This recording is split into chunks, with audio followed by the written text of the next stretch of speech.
Welcome to the Challenges, Change and Creativity discussion series. What can you and I learn from the challenges that our entrepreneurs and corporators have faced?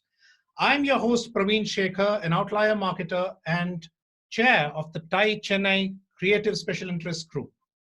Everyone talks about success, media talks about success. What about challenges that we all go through in our corporate life? Business challenges, false steps, meetings that didn't work, and all these bumps that fuel our ambition and growth. That's what this discussion series is all about. Our guest today is Reji Joseph, and in today's series, we will learn how a bit of imperfection is good, how to use the power of one to fine-tune your entrepreneur engine, and why nobody is busy, according to Reji. Reji Joseph is a chartered accountant and was associated with several of leading international firms. He has worked in PwC, RBS, and KPMG. He was the CEO of a listed private equity company overseas, where he was able to turn the group around to register record growth and performance. He was ranked as one of the top 100 CEOs by OER. Presently residing in Chennai, he is a respected investor, advisor, social worker, and an artist. He enjoys golf, photography, scuba diving, practices martial arts and cycling, and we will cover that during the discussion. He's also a professional artist and has held exhibitions in India and abroad. He has raised funds for charity by selling his paintings. He's an active member at Pratyasha, an NGO for children with HIV/AIDS, and an advisor to Blink, which assists children with learning disabilities. He's an active member of the Chennai Angels, fellow at the Institute of Directors, member at the Madras Management Association, and a charter member of TiE. Reji Joseph, welcome, welcome, welcome.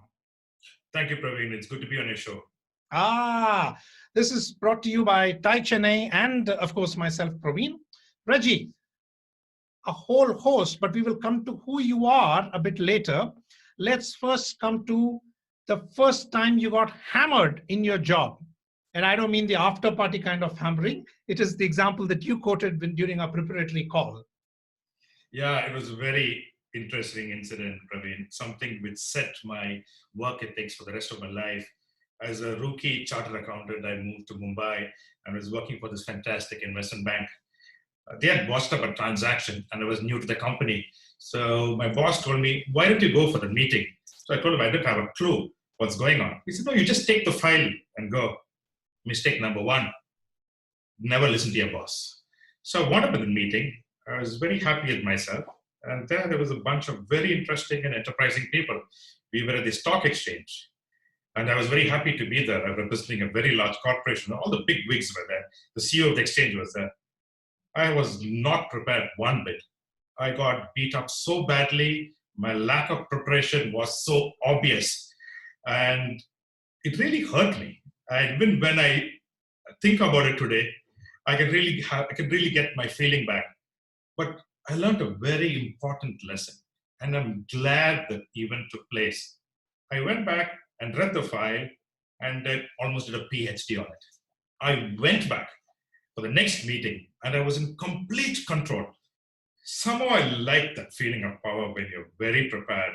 I was able to turn the entire situation around and bring it to a logical conclusion. And this is something which Bombay has taught me, which I've kept throughout my life.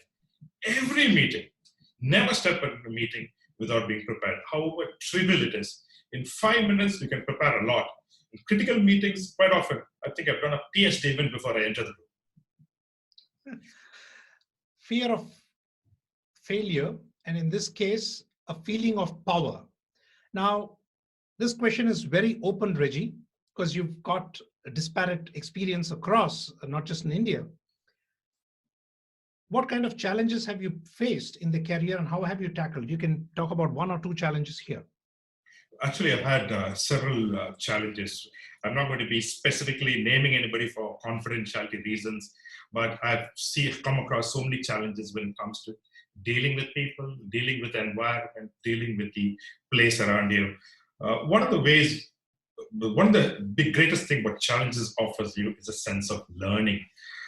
Quite often we look at a situation where we don't want to have any challenges. I think that's the wrong notion one must have. Challenges have a very vital role to play. It helps us to innovate.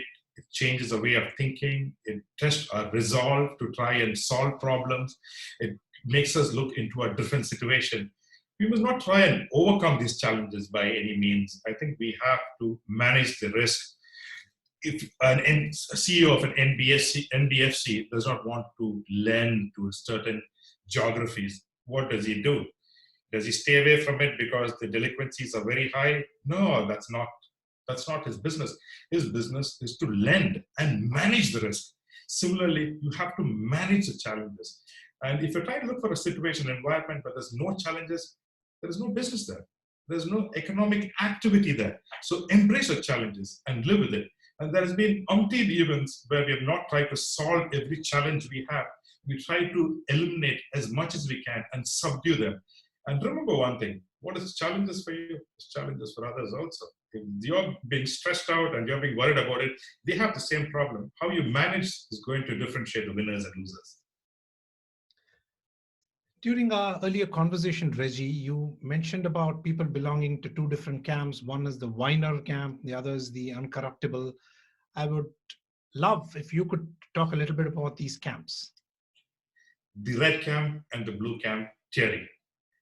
Very often we hear people in corporate organizations telling, it's not my fault, the marketing guys have botched it up, the logistics guys couldn't get the act together, the production could not come up to speed, it's not my fault. As an employee, you hear some of them saying, my boss is not motivating me. Why, if he's not bothered, why do I care? I'm not going to work so hard. CEOs will tell, my board sees the same vision I have, but they will just not agree to the plan and they not approve it.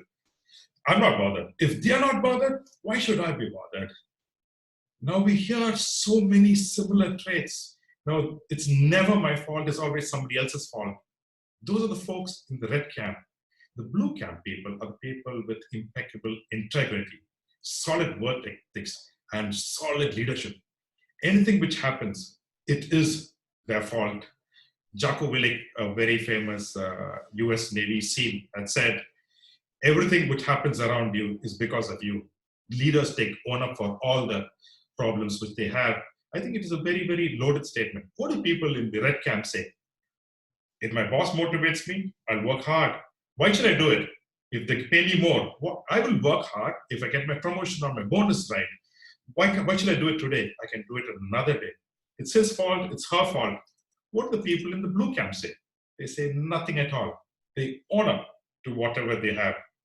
Is it possible for people from the red camp to move to the blue camp?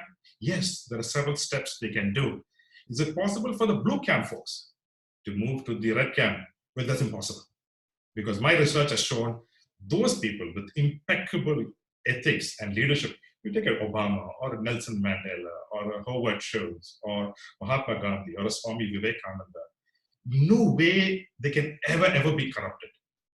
But the question is, how does a red camp person go to a blue camp? Well, you have to read my book for that. Looking forward to it, Reji. 2020, it's going to come out. All your research work in red camp, blue camp, because my belief, it's necessary for all of us in the corporate world, not necessarily as entrepreneurs. But the next question for you is, as a CEO, and you've been a CEO for rather large companies, turned it around. Now, as a CEO, I have to take decisions, but there are push and pull in my brain across too much information that's going on. How do I clear my mind to enable me to take effective decisions? The human mind is a monkey, and you have to clear all the clutter in order to think logically. There are a couple of things we can do. If you're a heart surgeon, find a distraction. Your distraction is not going for a health conference or reading some huge journals, but trying to do something out of the ordinary, something which refreshes your mind. Maybe you want to buy a cycle, maybe you want to go for a walk. Abdul Kalam, one of the finest presidents we have ever had in our country, he used to go for a walk for minimum an hour. A very, very seasoned, experienced, and a very busy person. He could find time. What is our excuse? There's another technique which I call the Carl Lewis technique. Carl Lewis, as you know, one of the greatest athletes on earth. I've met him several years ago. His technique is amazing. I mean, he held several world records, Olympian, several times over. When he runs the 100-meter race, he takes off extremely fast.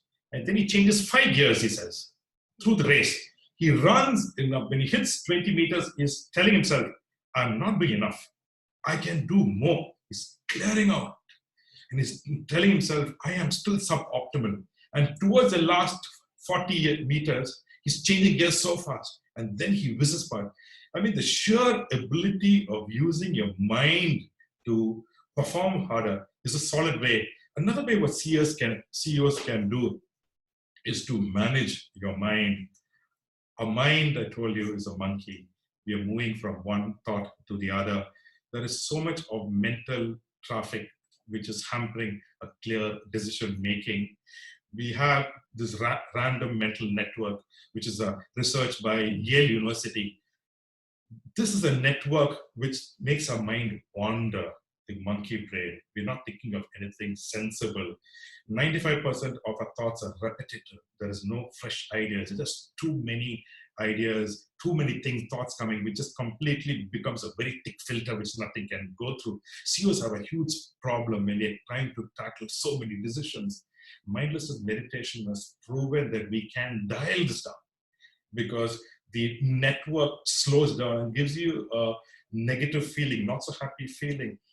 You get to think and get worried about the future.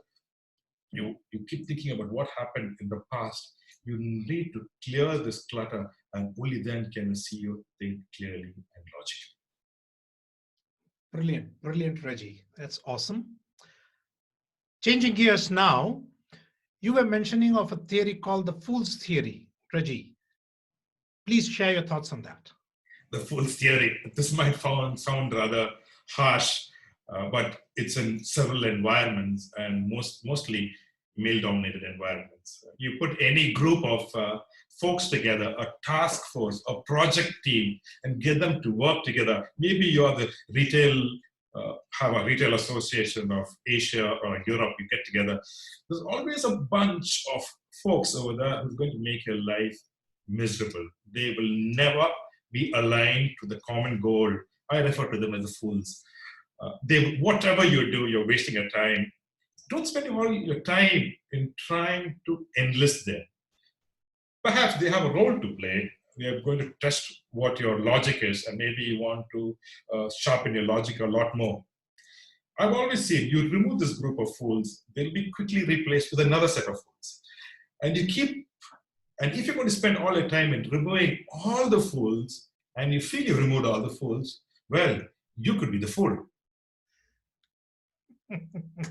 It's such a great concept because when you look at it, my building association has a couple. Probably I am a part of the couple in some other association as well. So it's necessary to identify, but also necessary to work around these people.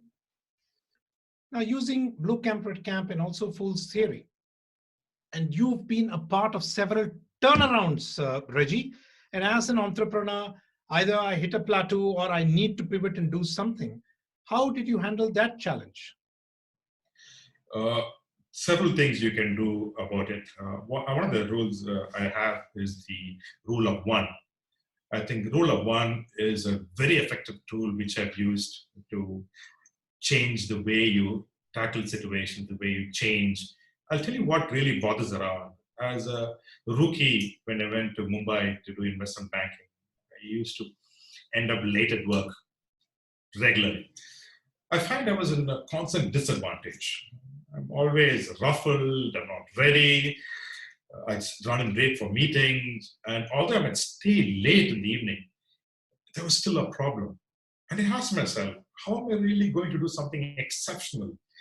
Is it just be working hard or be a little more disciplined? So I thought, if I have to grow, this is an obvious problem in front of me. So I made one change. I just told myself that I'm never ever going to come late for work. I mean, you're not going to be penalized if you go early. It's just as one change I did, and I saw the whole thing changing completely. I realized we can make changes not by doing the same thing several times, but the change is made when you think about it. Don't waste your time on the 21-day, 7-day policy. It's a waste of time. You make a change and hold on to it forever. There are so many things which all of us need to change. If I ask you to make a list, you might say, I've got 50 things I want to change. If I ask you, what do you want to do for fitness? You say, yeah, that's a good idea. I'm going to find a gym instructor. I'm going to get new shoes. I'm going to get clothes. I'm going to go on a diet. I'm going to do 10,000 things. Wow, now that's all overwhelming. Instead, get up in the morning and buy your shoes. Make one change. And if we all try to make that one small change, not every day, perhaps you do it once a week, you find something to change, but never go back. Once you change forever. And if you do it for 4 years, you have changed 200 new things. Can you imagine the power you have after that? That's my rule of one. Beautiful. I'm asking entrepreneur questions, but you are bringing it back to the individual, because the individual does make the team and the company. Leading me to the next question. How do I improve the performance of the team? When you're trying a turnaround, you're trying the power of one. I will face obstruction or opposition at various levels. So Reji, how do I take it up as a challenge to improve the performance of the team? Every team, because of group dynamics, it is quite difficult to get a perfect alignment. I strongly recommend we don't go for perfection, even when it comes to alignment. Alignment is very, very critical. It's a loaded statement. This is what gets all the energies together. I think one thing you need to do is try and enlist everybody into your common vision. They may not be 100% in it, but you have to go with what you have. I think it's very important when you look at the group dynamics. You always see somebody who's worked in your organization. He was not working well at all, but he joins another organization. He's a superstar. And that's fantastic. Similarly, when you look at yourself, in some companies, you just couldn't do anything. And they just could not see your talent over there. They're not really utilized well enough. You go to another place and you're just able to thrive and flourish. I think as CEOs, we need to try and set up an ecosystem individually for each of your team members. In my earlier companies, I used to call the managers and tell them, your staff who are working for you, I have only a small request which you have to get done. For each of them, can you ensure that this is the best job that they would have in their entire life? You could fail 95% of the time, but the 5%, that is how you try and push excellence out of them. Another way where you try and get excellence as a team and as an individual is to promise what the outcome is. We often hear, when I was a rookie, I heard, you promise low, you achieve high, everybody's happy. Your boss is happy, your customer is happy, everybody is happy. I think that is very lame. I think you should never promise low. I was in consulting for many years, and one of the things I promised my team and the client, I promised impossible. I promised way too high. It terrified me. It terrified a lot of people. And then you work selflessly to attain that. If I can run 100 meters in 15 seconds, I don't go to my coach and tell them I can run it in 100 seconds and do it in 50 seconds. No, that is pathetic. Now, that is something which you really do not want to do.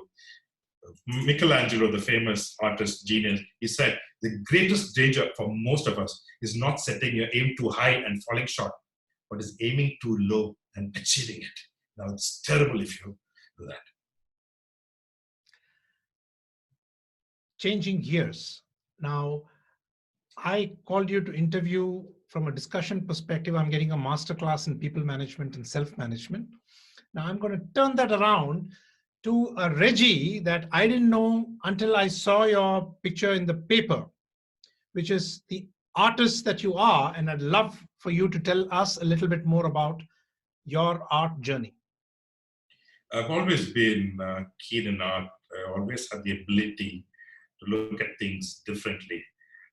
So at a very young age, I enjoyed dabbling with colors. I wanted to look at things differently and really enjoy what is there. I think as humans, we have the ability to take what we want and make it whatever we choose it to be. We could just take dabs of paint and make it something else. We look at the environment around us and try to make a connection. And then we try to see the relation between truths and untruths, what is real and what is not real. Is something real because we choose it to be real, or something unreal because we choose it to be unreal? That's the power of our imagination. We can take anything we want, any object, thought, and bend it in any form or way we want. And that's the style of my artwork. It's bended reality. And I try to play around with the mind of the viewer in the way we keep it fresh forever. Artists, sculptors, painters work tirelessly in finding different ways to keep your artwork fresh, not for today, forever. Let the fragrance linger on, and each time you look at it, it connects you in a new, different way. In some of my artworks, I've gone and added dabs of paint, completely violating the color theory, had absolutely no role but to move the focal points of the viewer from one aspect to the other. So the person doesn't walk away from my artwork, he's stopped, he's intrigued, he's puzzled, he's excited, and get the oneness with him. It's been an incredible journey. And what I found with art is it completely settles your mind. It energizes it. I remember at times when I have a pretty busy day at work, when I come back home, I don't want to do anything. So, but then if I see a brush lying around, I look at my artwork, I know something has to be changed. And once I'm in it, I get all my energy back. And you can't get me away from it. So it is a brilliant thing, what I do, and I enjoy it thoroughly. To me, my takeaway here is, of course, to do something that gets your positive energy in, but you violate the set color theory. In this case, I can violate the set learning and understanding from a marketing perspective, Reji, to make the viewer stop and notice my creation, my messaging, and say, wow, tell me more. Or wow, how did the artist do that? So I don't know, it's your subconscious here, Reji, that brings out the marketer in you. But could you tell us a bit more about the paintings that are right behind you? This is Pegasus, which is a very interesting painting. I wanted to show the power and the energy. The composition for me takes a lot more time than real working on canvas. So I tend to spend a lot more time. If you look at any object, I believe in something called the power lines. The horse's energy or the power when you see a horse running sideways, you don't get it from his legs. The legs are thin, but you get it from the barrel, from the chest, and from the stomach. The lines are very important. It should be big. If you see a horse standing up on its 2 feet, its head is down, chest is exposed. If you see a bull, the power is from the back of the head. I go scuba diving, and we always know if you see a bull shark and you see its neck, get out of there. Different lines have different meanings. What you see there, the object you see is perhaps a horse, or yeah, Bucephalus, which is Napoleon's favorite and powerful horse. Or is it the colors you see, or is it the mood I'm trying to set? These creations were made by me deliberately try and do something which has never been done before. There's a huge risk that all what you do could be completely useless. But if you work it out, it becomes an amazing work of art which you treasure forever.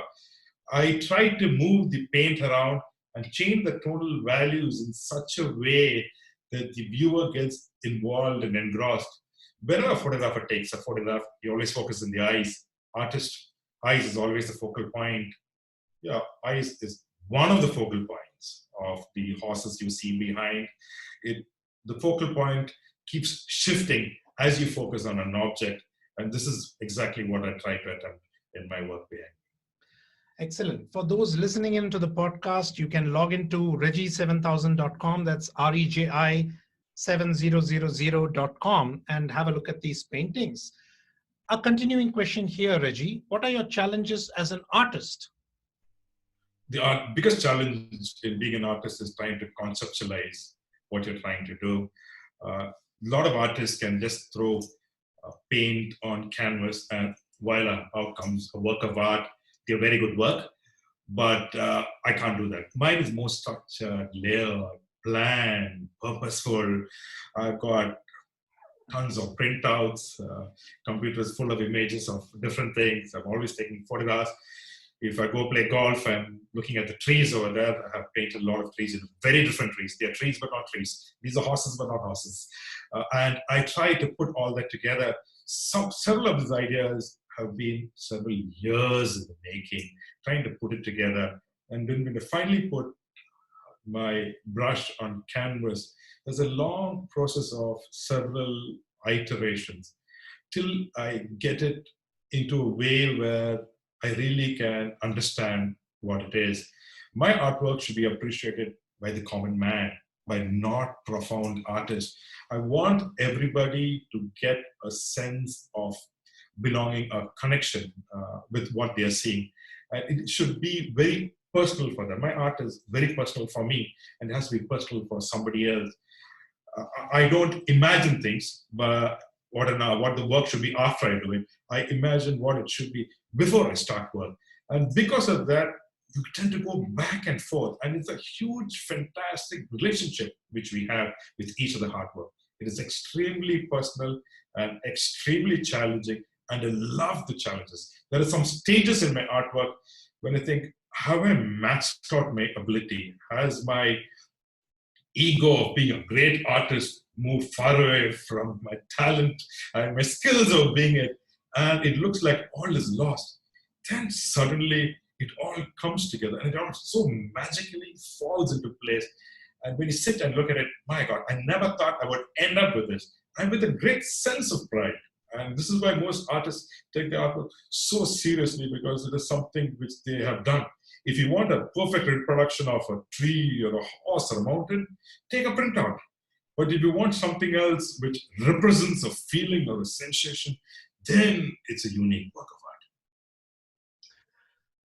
The penultimate question, this is generally the first question I ask everybody on this discussion series as to who are you? But in this case, investor, advisor, social worker, artist, golfer, scuba diver, cyclist. Reji, who are you? Yeah, thanks. This is a very interesting question. Like what you mentioned in the beginning of the interview, I don't believe anybody is busy.